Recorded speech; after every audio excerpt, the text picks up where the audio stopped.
Hello my friends, welcome to the channel, and if it's your first time here, I'm glad to have you here, and I'm Jasmine. Today I'm checking out Robert Kiyosaki, and he talks about why you'll never be poor again. Start doing this today, okay? Most people are poor. The richest people in this world are more than the poorest people in this world, in fact. And it's not like as if there's a difference between the poor and the rich is what the rich knows and what the poor does not know. When you're listening to Kiyosaki, you're financially educated to know what to do and what not to do. And he's always saying one thing: don't say I cannot, say how can I. Guys, let's check out this amazing video from Robert Kiyosaki on how he teaches us how to be financially free. They don't want what we know out there. You'll never get this on CNBC. But our school system will never tell us that, because they're part of the process. Fake money, fake teachers, fake assets. I know the game of the rich. My rich dad taught me. You know it because you're the banker. The bankers and the rich play is different than what they teach you in school. All over the world, what does school teach you about money? Nothing. And the answer is nothing. And that's not a mistake. That's not an accident. I knew that. Most people know that. The way to keep the poor and middle class working hard is never teach them what the rich know. So if you read Rich Dad, Poor Dad, which came out in 1997, it's what the rich teach their kids about money, the poor and middle class do not. Poverty hurts. I mean, I don't like it. And I don't like that our academic system's so corrupt. You know, we know the banking system's corrupt. We know politics is corrupt. Sure. But academics is just as corrupt. I mean, one thing if it's the banking and the politics, but this is where we send our children and we trust them to do the right things for them, and yet they're being not taught something so fundamental. Like you asked your dad when you were a kid, Dad, you asked your teacher, when are you going to teach us about money? And it was just, Never. well, never. And they never will. You know something. What do you know? Share it. What is financial education? It's not get a job, work hard, save money, and invest in a well-diversified portfolio of stocks, bonds, mutual funds, and ETFs. The financial industry is two things: debt and taxes. 1971, Nixon took the dollar off the gold standard, and the US dollar became debt. And we still tell kids to go to school, get a job, work hard, save money, and get out of debt. Now, who tells them to do that? That's the most ridiculous thing there is. The book starts and it says, lie number 1, saving money will make you rich. Yeah, it never will. You know that. All taught that as kids. Why would you save it and why would you work for it if they can print it faster than you can work for it? Why do you keep saving when they're printing it? The rich don't work for money. Don't you touch that stuff. It's very subtle, right? Yeah. They don't say, I'm going to train you to be a worker bee the rest of your life, but they educate you in a way where that's what you come out. Right.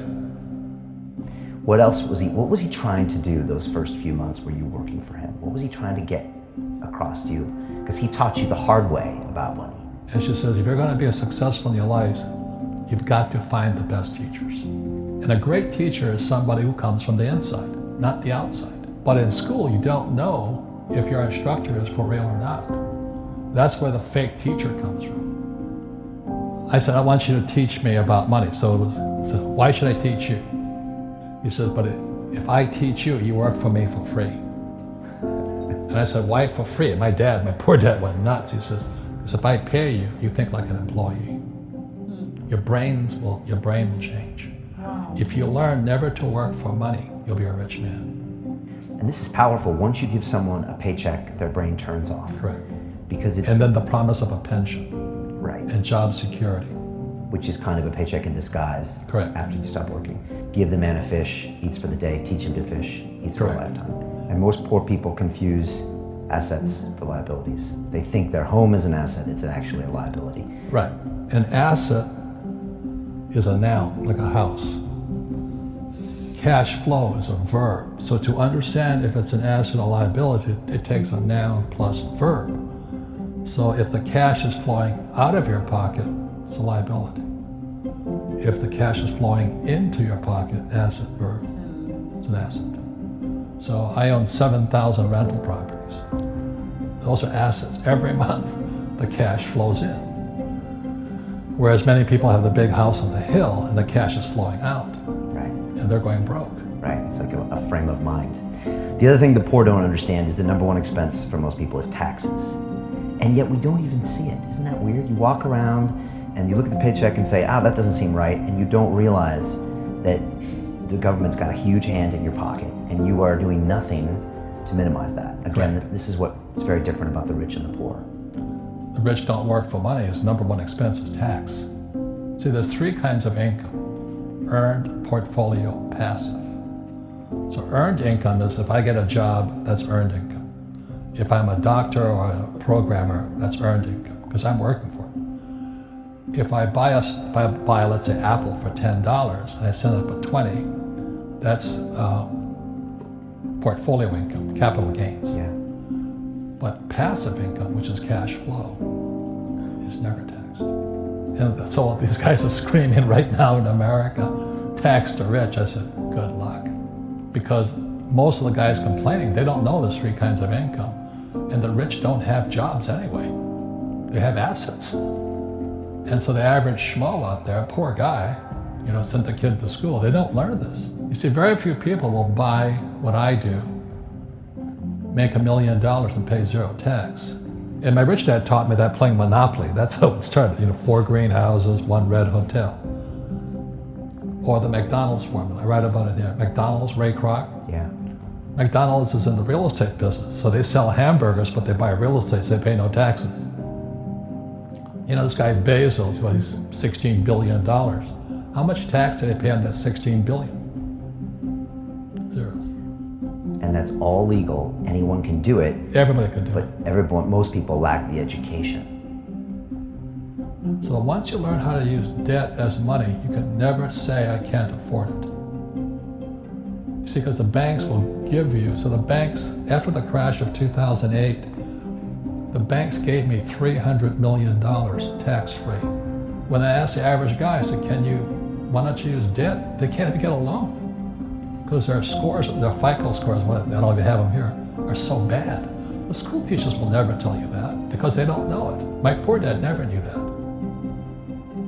You don't know if something is an asset or a liability until you can say which way the cash flows. So a house, is it an asset or liability? Well, if it's taking money from your pocket, it's liability. If it's putting money in your pocket, it's an asset. The US government wants me to provide housing, wants me to provide jobs, wants me to borrow money because that's how money is created through debt. I get huge tax breaks. Everybody can do the same thing if they had the financial education to do it. If people understood the tax code, we'd be more prosperous. But can poverty be passed through genetically? Yes. Because it's some type of way of thinking. It's an attitude. An attitude. It's very simple. When people ask you, how do I stop it? I just say, never say, I can't afford it. Ask yourself, how can I? The reason I have so much money is because I don't say I can't do it. I just go, how can I do it? And I just go and do it. I make a lot of mistakes, but that's how I learn. How can I? The poor people, like my poor dad, always said I can't afford it. Do you think I'm made of money? I'm a school teacher. I can't do that. And I picked that up. And my rich dad never said those words. So when I meet poor people, they use the words I can't a lot. So the people that say I can't afford it, I can't do this, I can't get to college, the rich are evil, I choose not to participate in that. And that's one thing people could change today. Correct. Right now is that dialogue in their head. Stop saying the word can't. I can't. Right. So how can I? How can I? Especially as in, I can't afford it, how can I afford that? Right. Because that opens them up to looking at it as an investment to a greater future. Right. When I borrowed $300 million, I couldn't do it until I went to ask. And I got turned down so many times. I said, and every time I showed the banker my financials and they go, sorry. I said, look, do me a favor. Why did you turn me down? And he'd tell me, this is out, the numbers are out here. So if I get these numbers fixed, can I come see you again? He goes, sure. So it's called rejection. Same as my wife rejected me for 6 months.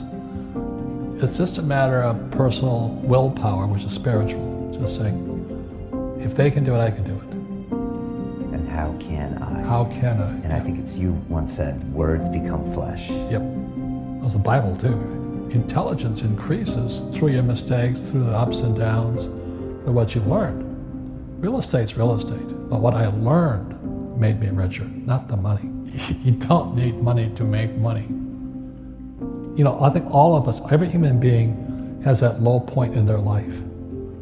And if they get the message, a new life begins. If they don't get the message, they keep going down. The richer I got was because I didn't need any money. I could use this to make money. But how did I get there? Is I made a lot of mistakes. People are afraid of making mistakes and all this, fear of failing. It limits them. Nice, so very nice. So many people trapped in the same device. This is so thoughtful. This is wisdom for me, you know. And he said something that got me thinking. He said, don't say I can't, say, how can I? And that's what the Bible teaches us. We don't say I can't, we say, how can I do it? Show me how to do it. How can I? Oh my, wow, this is mind blowing. He said he didn't have money to make money. He said learn how to turn debt into money. This is an amazing, mind blowing video, and I love it. So guys, I hope you learned from this because I learned a lot about money. And thank you for watching. I will see you again.